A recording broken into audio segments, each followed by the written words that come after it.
ह्या व्हिडिओमध्ये आपण बघणार आहोत filter, sum if, sub total आणि सम इफ. हे एकदम इम्पॉर्टंट टॉपिक्स आहेत आणि ज्याचा डेली लाईफमध्ये खूप यूज होतो. म्हणजे तुम्ही जर समजा कुठेही जॉबला गेलात तर त्याचा खूप मोठ्या प्रमाणात यूज होतो आणि अगदी बेसिक कन्सेप्ट आहेत. ह्या तर सगळ्यांच्या क्लिअर असल्या पाहिजेत. तर आता इथे आपण डेटा बघू शकतो. तर कॅश रिसीव मोड आहे, त्यानंतर इथे अमाऊंट आहे आणि इथे डेट आहे. आणि इथे बघितलं तर ऑनलाईनमध्ये किती रुपये आले, कॅशमध्ये किती रुपये आले, चेकमध्ये किती, हे असं सगळं मिळून आपल्याला टोटल किती रुपये आले हे इथे काढायचे आहेत. त्यासाठी मी फॉर्म्युला यूज करणार समचा. Is equal to sum tab, त्यानंतर ह्या ज्या अमाऊंट आहेत त्या मी सिलेक्ट करेन. तर इथे टोटल मला आले 19,82,963 रुपये. पण हे काय आले तर ह्या 3 कॅटेगरीजची मिळून टोटल आहे, बरोबर. जर समजा मला नुसते फक्त ऑनलाईनचा जर डेटा बघायचा असेल तर मी त्यासाठी अप्लाय करणार फिल्टरचा. तर आता फिल्टर कसा अप्लाय करायचा, तर फिल्टरसाठी सगळ्यात महत्त्वाचं, हे कन्सेप्ट महत्त्वाचे आहेत त्यामुळे नीट लक्ष देऊन ऐका. तर जे टेबलचं हेडिंग असतं ते सगळ्यात इम्पॉर्टंट असतं आणि हेडिंग सिलेक्ट करूनच फिल्टर लावायचा असतो. मी टेबल सिलेक्ट केलं हेडिंगपासून, त्यानंतर जो फिल्टरचा ऑप्शन असतो तो होममध्ये, सॉर्ट अँड फिल्टर आणि मग फिल्टर. आणि जर समजा मी वर जाऊन बघितलं तर इथे बघा डाऊन एरोमध्ये इथे मी सिलेक्ट करीन. आणि आता समजा मला कॅश एक कॅटेगरीनुसारच टोटल हवी असेल तर इथे मला काय होते तर फिल्टर. पण इथे जी सम आहे तिथे काय टोटल आहे ती चेंज नाही होत. मग ती जर नुसती कॅश ह्या कॅटेगरीचीच जर टोटल बघायची असेल तर मला काय करायला लागेल तर अमाऊंट ह्या सिलेक्ट करायला लागतील. त्यानंतर इथे बघा टोटल दिसते 10,06,739 रुपये आहेत. इथे जर तुम्ही झूम केलं तर लक्षात येईल सम येते, काउंट येतो आणि ॲव्हरेज पण येतो. तसं आपण काय करायचं आहे तर प्रत्येक कॅटेगरीची टोटल काढायची आहे. कॅश झाली, मी आता काय करतो इथे कॅशवर टिक ठेवतो. त्यानंतर इथे जी अमाऊंट येईल 10,06,739, मग ही जी अमाऊंट आहे ही मी माझ्या नोटबुकमध्ये नोट करून ठेवीन कॅश ह्या कॅटेगरीच्या समोर.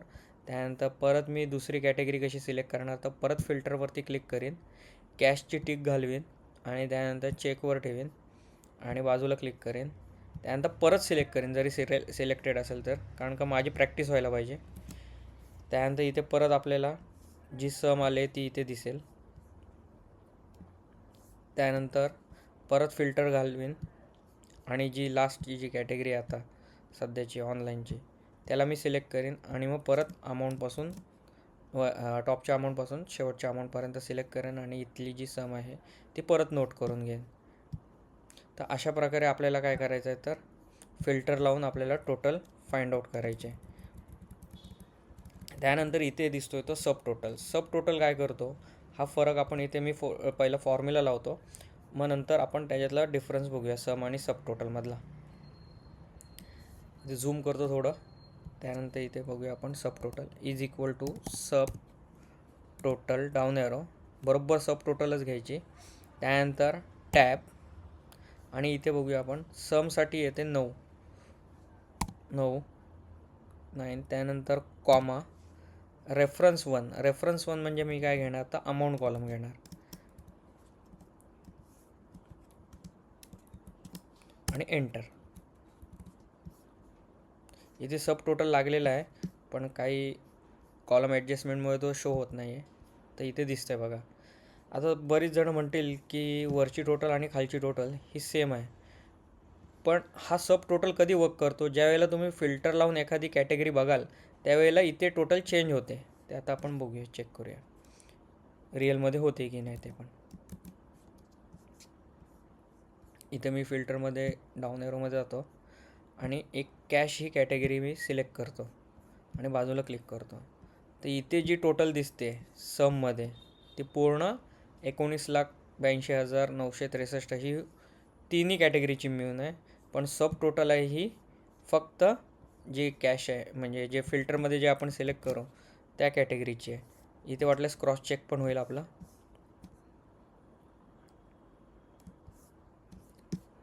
तर बऱ्याच जणांचा क्वेश्चन असतो की सम आणि सब टोटलमधला फरक काय. तर हा फरक आहे. सम काय करते तर होल टेबलची टोटल शो करते आणि सब टोटल काय करते तर फिल्टरच्या एका कॅटेगरीनुसार जर टोटल हवी असेल तर म्हणजे जे तुम्ही फिल्टरमध्ये पकडाल त्याची टोटल हवी असेल तर सब टोटल यूज करू शकतो आपण. त्यानंतर मी फिल्टर घालवतो. फिल्टर घालवायचा कसा तर जसा आपण लावला तसाच होममध्येच फिल्टरमध्ये क्लिक करायचं, निघून जाईल. त्यानंतर इथे खाली बघूया आपण सम इफ फॉर्म्युला. सम इफ काय करतो तर फिल्टर पण लावायची काही गरज नाही, आपल्याला डायरेक्ट कॅटेगरीनुसार टोटल इथे कॅल्क्युलेट करून देतो. आता मला ऑनलाईनची टोटल हवी आहे तर बरीच जणं काय मग करणार की ऑनलाईनमध्ये जाणार, फिल्टर करणार डेटा आणि जी टोटल येईल ती सब टोटलमधनं कॉपी करून खाली पेस्ट स्पेशल मारणार. मग एवढा जर वेळ आपल्या तिथे आपला फुकट जातो. त्यामुळे आपण काय करायचं तर समिफ हा फॉर्म्युला लावायचा. आता समिफ कसा अप्लाय करायचा तर मी इथे नीट लक्ष द्या. Is equal to sum if tab.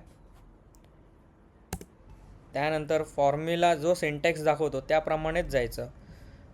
पहिलं फॉर्म्युला समिफच्या फॉर्म्युलामध्ये काय पाहिजे तर रेंज. रेंज काय तर ऑनलाईन हे कुठे लिहिलं आहे तर वरती लिहिलेलं आहे, म्हणजे ह्या ऑनलाईनमध्ये कुठे ना कुठेतरी ऑनलाईन असेल त्याची टोटल हवी आहे. त्यानंतर क्रायटेरिया. क्रायटेरिया हा इथला ऑनलाईन मी सिलेक्ट करणार. त्यानंतर सम रेंज. सम रेंज काय असतं तर अमाऊंट कॉलम. ह्या 3 गोष्टी आहेत, ह्या इम्पॉर्टंट आहेत. रेंज काय असतं जे शोधणार आहोत ती पूर्ण रेंज, आणि क्रायटेरिया म्हणजे काय असतो तर ज्याची टोटल हवी आहे तो, आणि सम रेंज म्हणजे न्यूमरिकल डेटा. ठीक आहे. तर आता आपण हा फॉर्म्युला अप्लाय करूया. Range comma criteria, left arrow किंवा डाऊन एरो करा आणि ऑनलाईन जो काय क्रायटेरिया असेल तिथे सिलेक्ट करायचा. त्यानंतर परत कॉमा. त्यानंतर काय सांगतं आहे सम रेंज. सम रेंज काय असतं तर अमाऊंट कॉलम असतो. तर अमाऊंट कॉलम मी पूर्ण सिलेक्ट करेन. तर आता इथे पण परत मी कॉलम ॲडजस्ट केला तर मला अमाऊंट शो होईल. ते डबल क्लिक करतो मी. इथे अमाऊंट शो झाली. आता मी परत दुसरी एक ह्या कॅटेगरीची जर मला टोटल हवी असेल तर मी काय करणार परत तोच formula is equal to sum if tab. आता मला पण परत काय पाहिजे तर कॅश. कॅशला सेम रेंज असणार आणि हेडिंगपासूनच एक पॅटर्नच ठेवायचा. कॉमा क्रायटेरिया काय येईल कॅश, कॉमा सम रेंज येईल अमाऊंट कॉलम आणि एंटर. ते इथे काय आले कॅशची आली. त्यानंतर परत इथे is equal to sum if tab range comma criteria काय येईल चेक, कॉमा सम रेंज काय येईल तर अमाऊंट कॉलम आणि एंटर. त्यानंतर इथे जी टोटल मारायची आहे ही ह्या 3 कॅटेगरीची टोटल मिळून ही वरच्या टेबल एवढीच आली पाहिजे. Is equal to sum tab आणि ह्या तिघांची टोटल. तर आता आपण इथे क्रॉस व्हेरिफिकेशन कसं करायचं ते आपण इज इक्वल टूने पण बघूया. इज इक्वल टू बाजूची टोटल परत इज इक्वल टू जी सममधली टोटल आहे ती. तर इथे बघूया आपण जे आन्सर आले ते ट्रू आलेलं आहे. तर आता मी परत एक समराईज करतो आत्ता जेपर्यंत जे शिकलेलं आहे ते. सम काय करतं तर होल टेबलची टोटल देतं. सब टोटल काय करतं तर जे तुम्ही फिल्टरमध्ये सिलेक्ट कराल त्याच्यानुसार टोटल हवी असेल तर सब टोटल, म्हणजे जे फिल्टरमध्ये सिलेक्ट केले त्याची टोटल हवी असेल तर. आणि सम इफ काय करतं तर तुम्हाला कॅटेगरी वाईज टोटल कॅल्क्युलेट करून द्यायचं काम करतं. तर हा मेन तिघातला डिफरन्स आहे. त्यानंतर आपल्याला बघायचं आहे तर हायलाईट कसं करायचं. आता इथे बघूया आपण ऑनलाईनचं काय आलं आहे तर रेड कलरमध्ये ऑनलाईनला आहे ना रेड कलरमध्ये हायलाईट करायचं आहे. आता नॉर्मल हायलाईट मी एक तारीख करून दाखवतो. मी 5 तारीख मी सिलेक्ट केली. त्यानंतर होममध्येच बघा इथे कलरचा ऑप्शन असतो, त्याच्यावर मी जाईन डाऊन एरोमध्ये आणि इथे खाली शेड्स येतात. मी आता काय करतो तर रेड कलर देऊन टाकतो. 5 तारखेला मी काय केलं तर रेड कलर देऊन ठेवला. आता मला जर समजा त्याचा कलर घालवायचा असेल तर मी परत त्याच डेटाला सिलेक्ट करेन ज्याचा घालवायचा आहे त्याला, आणि डाऊन एरोमध्ये जाऊन नो फिल म्हणूनचा ऑप्शन येतो हा बघा इथे. तर हा आपण कलर घालवण्यासाठी यूज करतो. आता मला काय पाहिजे, तर ऑनलाईन जेवढे पण आहेत त्यांना कसं करायचं आहे, तर रेड कलरमध्ये करायचं आहे. तर बरीच जणं काय करतात, तर एक एक एंट्री सिलेक्ट करून कलर द्यायला बघतात. पण ह्याच्यामध्ये काय होणार, तर आपला टाईम स्पेंड होणार. मग त्यापेक्षा तुम्ही जे मगाशी जे शिकलो आपण फिल्टर, त्याचा यूज करून आपण पटकन कलर करू शकतो. म्हणजे थोडं कमी वेळात आपण पटकन कलर करू शकतो. मी आता काय करतो, टेबल सिलेक्ट केलं, त्यानंतर परत फिल्टरमध्ये आलो आणि फिल्टरवर क्लिक केलं. त्यानंतर जे डाऊन एरो आहे त्याच्यामध्ये गेलो आणि आता आपल्याला कोणाला कलर करायचे, तर ऑनलाईन. तर ऑनलाईनला सिलेक्ट केलं आणि जेवढे पण ऑनलाईन आहेत आणि हेडिंगपासून बरीच जणं काय करतात, तर हेडिंगपासून सिलेक्ट करतात आणि कलर करतात. तर तसं नाही, जेवढा डेटा आहे ऑनलाईनचे एंट्री आहेत त्यांनाच फक्त सिलेक्ट करायचा आणि रेड कलर देऊन आपण सेव्ह करायचा डेटा. त्यानंतर फिल्टरमध्ये दुसरा कलर घ्यायचा आहे, कॅशला जो कलर सांगितला असेल तो आपण इथे अप्लाय करायचा आहे.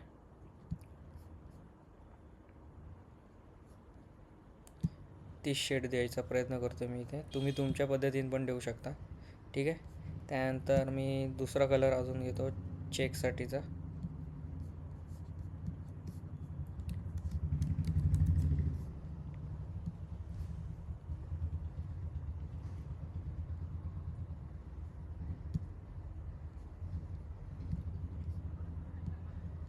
ठीक आहे, त्याच्या आसपासची शेड घेतो मी. त्यानंतर मी ज्या वेळेला फिल्टर क्लिअर करीन किंवा इथनं फिल्टर क्लिअर होईल, क्लिअर फिल्टर, तर मला वेगवेगळ्या शेड्समध्ये एंट्र्या बघायला भेटतील. म्हणजे रेड कलरच्या आहेत त्या ऑनलाईनच्या, असं म्हणजे क्लासिफिकेशन पण करू शकतो. किंवा तुम्हाला जॉबमध्ये असाल त्यावेळेला मेल थ्रू एखादी एक्सेल शीट आली आणि त्याच्यामध्ये सांगितलं त्याने की रेड कलरमधल्या जेवढ्या आहेत त्यांच्याच फक्त एंट्र्या करायच्या आहेत, तर तुम्ही फिल्टर लावून फिल्टर बाय कलर म्हणून पण एक ऑप्शन असतो, त्याच्यावर पण क्लिक करू शकता आणि त्याच्यातल्या तेवढ्याच एंट्र्या तुम्ही तुमचं जे काय सॉफ्टवेअर वगैरे असेल त्याच्यानुसार तुम्ही मारू शकता. तर हे झालं आपलं हे कलर कसा अप्लाय करायचा ते पण, आणि कलर घालवायचा कसा ते पण. आणि त्यानंतर एक ऑप्शन राहतो, तो म्हणजे आहे वर्ड कलर करणे. तो पण मी दाखवतो. वर्ड कलर कसा करायचा, तर इथे बघा कलरच्याच बाजूलाच एक वर्ड कलर ऑप्शन असतो बघा. एच्या खाली जी लाईन दिली तो काय करतो, तो फॉन्ट कलर करून देतो. आता समजा मला हा हेडिंग आहे, त्याला मी सिलेक्ट केलं आणि डाऊन एरोमध्ये जाऊन समजा मला आता दुसरा एखादा कलर करायचा असेल, तर इथे बघू शकतो आपण तो जो, म्हणजे ही पूर्ण सेल कलर नाही होत, जे रायटिंग आहे तेवढंच फक्त कलरमध्ये होतं. मी आता परत त्याला काय करतो, तर ब्लॅक करून ठेवतो. तर आज आपण ह्या व्हिडिओत काय काय बघितलं, तर सब टोटल मेन फिल्टर लावून, सम जी नॉर्मली यूज केली जाते ती, सम इफ क्रायटेरियानुसार विथ टोटल, आणि त्यानंतर कलरनुसार हायलाईट कसं करायचं.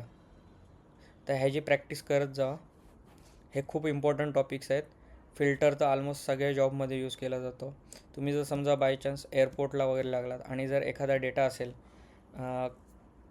कस्टमरचा, की कोण कुठच्या लोकेशनला जाणार आहे, तर लोकेशन वाईज कॅटेगरीज वाईज म्हणजे कंट्री वाईज पण डेटा सॉर्ट करू शकता. समजा कोण US ला जाणार असेल किंवा कोण दुसरा अजून कुठच्याही दुबईमध्ये जाणार असेल, तर तिथे लोकेशनला फिल्टर येतो, त्याच्यानुसार पण करू शकतो. कॉलेजला जर असेल, कॉलेजचं जर समजा अकाउंटिंग किंवा ॲडमिन डिपार्टमेंटचं बघायचं असेल, तर तिथे FY SY TYचा डेटा असतो. तर अशा वेगवेगळ्या फिल्टर आपण अप्लाय करून बघू शकतो. तर ह्या शीटची तुम्ही प्रॅक्टिस करा.